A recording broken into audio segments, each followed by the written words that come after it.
Assalamualaikum warahmatullahi wabarakatuh. Halo semuanya, kami adalah kelompok yang akan mempresentasikan tentang pesan. Pesan adalah hal yang sangat penting dalam komunikasi, dan kami akan membahasnya dengan detail. Simak lebih lanjut untuk mengetahui penjelasannya. Pentingnya mengkaji topik mengenai pesan tradisi-tradisi untuk memperluas pemahaman kita tentang komunikasi. Ada 7 pesan tradisi yang mencakup komunikasi. Setiap tradisi tersebut memiliki fokus dan sudut pandang yang berbeda dalam memahami komunikasi. Dengan demikian, mempelajari ilmu komunikasi dan tradisi-tradisi tersebut, kita dapat memahami komunikasi secara lebih komprehensif dan mendalam. Lanjut ke teori komunikasi. Yang pertama ada teori komunikasi pesan.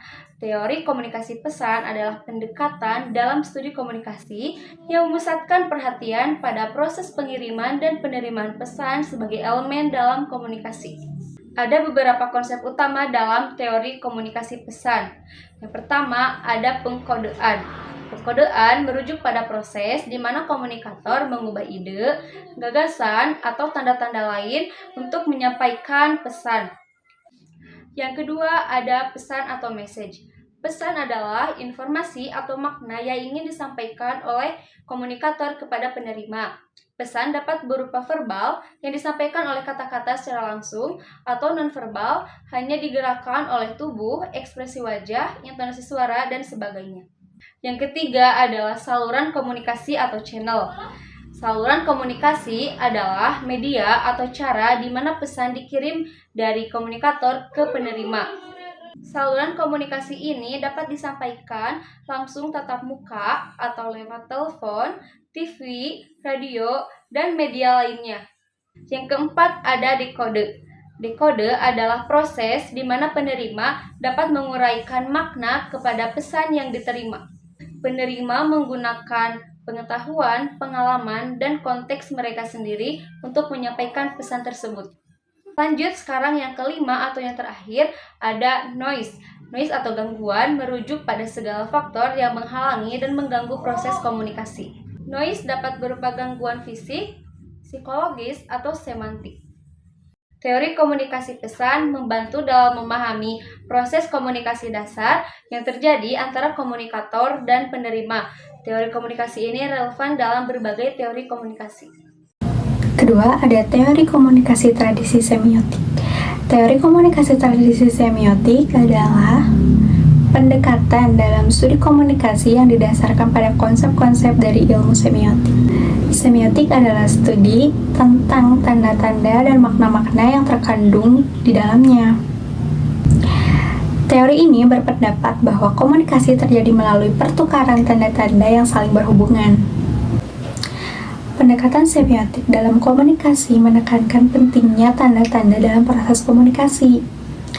Tanda-tanda tersebut bisa berupa kata-kata, gambar, bunyi, gerakan, atau elemen-elemen lain yang digunakan untuk menyampaikan makna.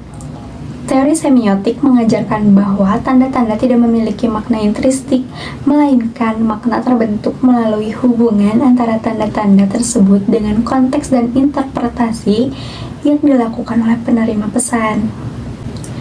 Ada beberapa konsep utama dalam teori komunikasi tradisi semiotik. Di antaranya ada tanda atau sign. Tanda adalah unit dasar dalam semiotik. Tanda terdiri dari 2 komponen, yaitu signifier atau penanda yang berupa representasi fisik atau simbol, dan signified atau yang diartikan, yang merupakan makna yang dihubungkan dengan signifier. Contohnya, kata meja adalah signifier yang menunjukkan objek meja sebagai signified. Selanjutnya ada denotasi dan konotasi.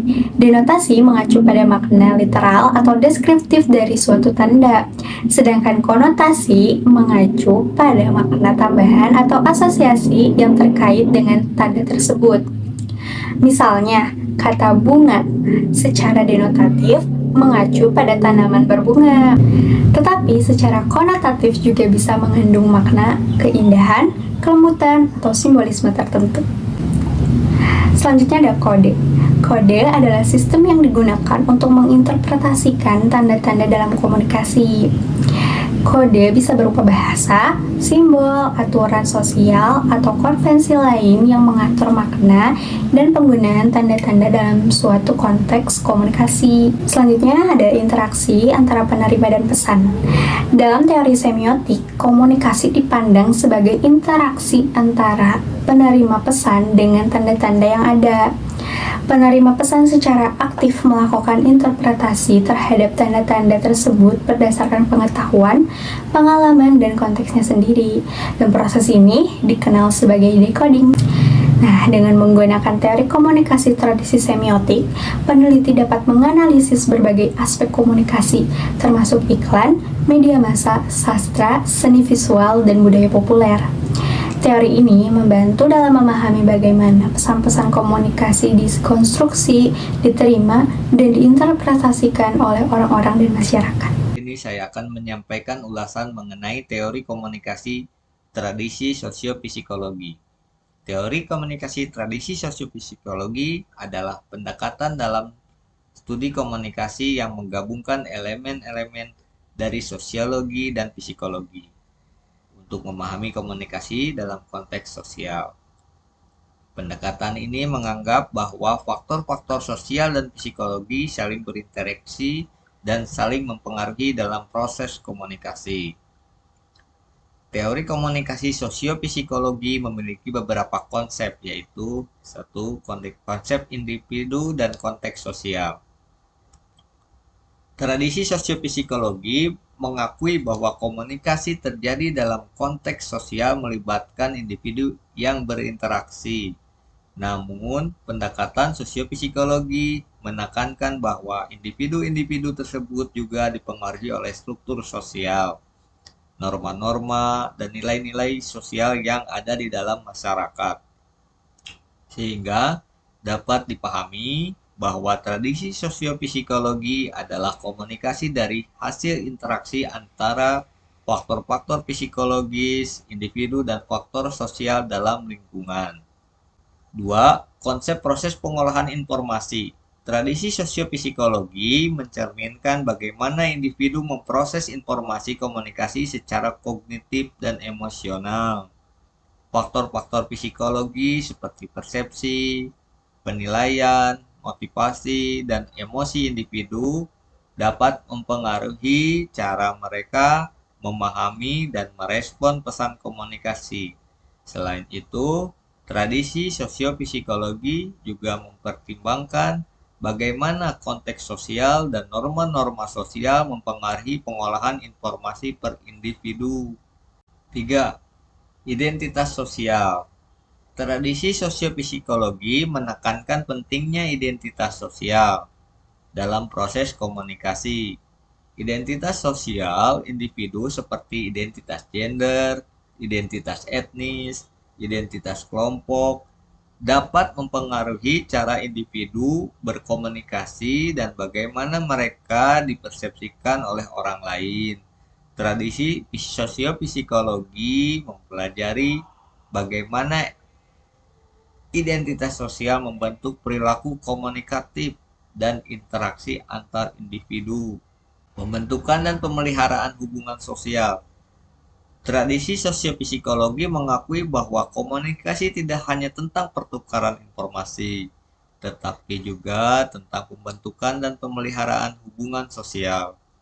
Pendekatan sosiopsikologi mempelajari bagaimana individu menggunakan komunikasi untuk membangun ikatan sosial, menciptakan solidaritas, dan mempertahankan hubungan interpersonal. Faktor-faktor psikologi seperti persepsi diri, kebutuhan sosial, dan empati, serta faktor-faktor sosial seperti norma sosial dan kesetaraan kekuasaan, berperan dalam pembentukan hubungan sosial. Saya akan membahas tentang teori komunikasi tradisi fenomenologi ya. Teori komunikasi tradisi fenomenologi adalah pendekatan dalam studi komunikasi yang berfokus pada pengalaman subjektif individu dalam proses komunikasi. Pendekatan ini berasal dari tradisi filsafat fenomenologi yang merupakan pemahaman subjektif dan introspeksi individu terhadap dunia yang mereka alami sendiri ya. Dan ada beberapa konsep utama dalam teori tersebut. Yang satu adalah pengalaman subjektif. Dan teori itu menekankan pentingnya pengalaman subjektif individu dalam proses komunikasi dan intersubjektivitas. Teori yang mengakui bahwa komunikasi terjadi dalam konteks hubungan individu. Dan ada konstruksi makna bersama. Teori fenomenologi menganggap bahwa makna dan komunikasi dibangun bersama melalui dialog dan interaksi. Dan konteks situasi. Teori itu menekankan pentingnya konteks dan situasi dalam memahami komunikasi. Setiap situasi memiliki konteks yang unik dan dipengaruhi cara individu berkomunikasi dengan memberikan makna pada pesan. Ada teori komunikasi tradisi sosiokultural. Teori komunikasi tradisi sosiokultural ini adalah pendekatan dalam studi komunikasi yang menekankan peran konteks sosial dan budaya.